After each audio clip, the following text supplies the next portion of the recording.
Guys, welcome back to my channel. আজকে মায়ের বাড়িতে এসে রোজই কিছু না কিছু খাই, তো দেখেইছো ভিডিওতে। তো আজকে আমি ডিসাইড করেছি নিজে কিছু বানাবো। তো নিজে বানানো মানেই কিছু নতুন কিছু করার চেষ্টা করি। আর এসে থেকে মাকে জ্বালাতন করতে শুরু করেছিলাম। মা সব কেটে কুটে রেডি করে দিয়েছে, তোমাদের দেখাচ্ছি। আগে ভেজিটেবলসগুলো দেখাই, কত কিছু দেখো জোগাড় করে নিয়ে বসেছি। এগুলো সব মাই কেটে দিয়েছে, আমি কিছুটা হেল্প করেছি। এদিকে রয়েছে ব্রকলি, ক্যাপসিকাম, গাজর, এটা স্প্রিং অনিয়ন, আর এখানে 2 পিস চিকেন নিয়ে নিয়েছি। এখানে আছে বাঁধাকপি, এইটা আছে বিনস, আর কয়েকটা ম্যাকারনি ইউজ করা যেত, আমি পাস্তা নিয়ে নিয়েছি কয়েকটা।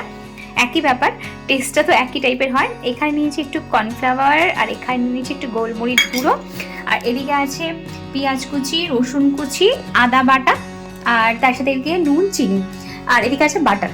সব আমার জোগাড়জাটি রেডি, চলো এবার বানাতে শুরু করি। ফার্স্টে দেখো এদিকে কড়া বসিয়ে দিয়েছি, গ্যাস অন হয়ে গেছে। ফার্স্টে দিয়ে দেবো এর মধ্যে আমি কিছুটা তেল, সাদা তেল দিয়ে দিলাম। বাটারটা নিয়ে নিয়েছি, এটাও দিয়ে দেবো। একটু কেটে রেখে দিই।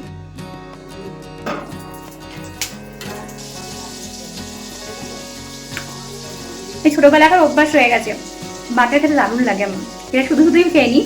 আচ্ছা, ফার্স্টে আমি এর মধ্যে দিয়েছি পেঁয়াজ কুচি, রসুন কুচি, আর একটু আদা বাটা। আমার জাস্ট ফোনটা একটু বন্ধ হয়ে গেছিলো, তাই জন্য আমি দেখাতে পারিনি।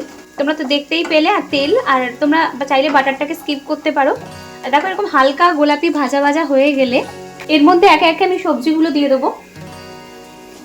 ব্রকলিটা দিয়ে দিলাম, এই যে ক্যাপসিকাম, গাজর, শুধু ম্যাকারনি বা পাস্তা যেটা আছে সেটা বাদ দিয়ে বাকি সব সবজিগুলো আমি দিয়ে দেবো। আর চিকেনটা পরে দেবো।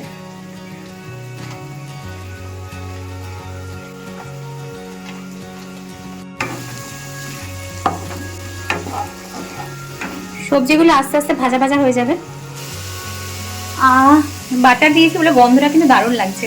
এটা ভালো করে ভাজা ভাজা হয়ে গেলে আর গন্ধটা দারুণ বেরোচ্ছে। সিরিয়াসলি গন্ধটা বাটারের জন্যই কিন্তু বেরোচ্ছে। এবার এর মধ্যে দিয়ে দেবো স্বাদ মতো নুন,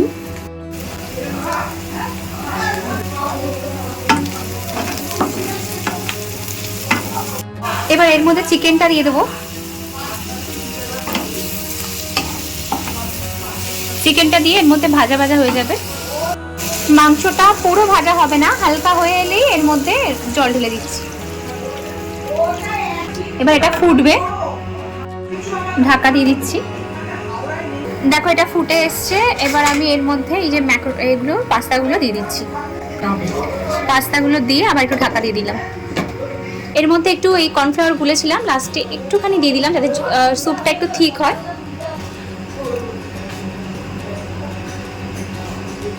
আর লাস্টে এই গোলমরিচ গুঁড়োটা করে রেখেছিলাম, এটা দিয়ে দিলাম। ঝাল তো সেরকম কিছু দিইনি, তাই এটা দিয়ে দিয়েছি। চলো আর একটু ঢাকা দিয়ে দিই, তারপর নামিয়ে নেব।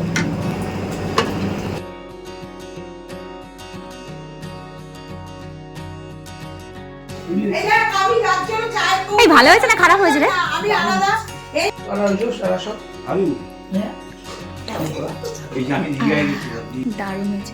শীতকালে এরকম গরম গরম স্টু খেতে আমি ভীষণ ভালোবাসি, বাট আজকের স্যুপটা সিরিয়াসলি দুর্দান্ত হয়েছিল। একদম ডিফারেন্ট স্টাইলে বানিয়েছিলাম।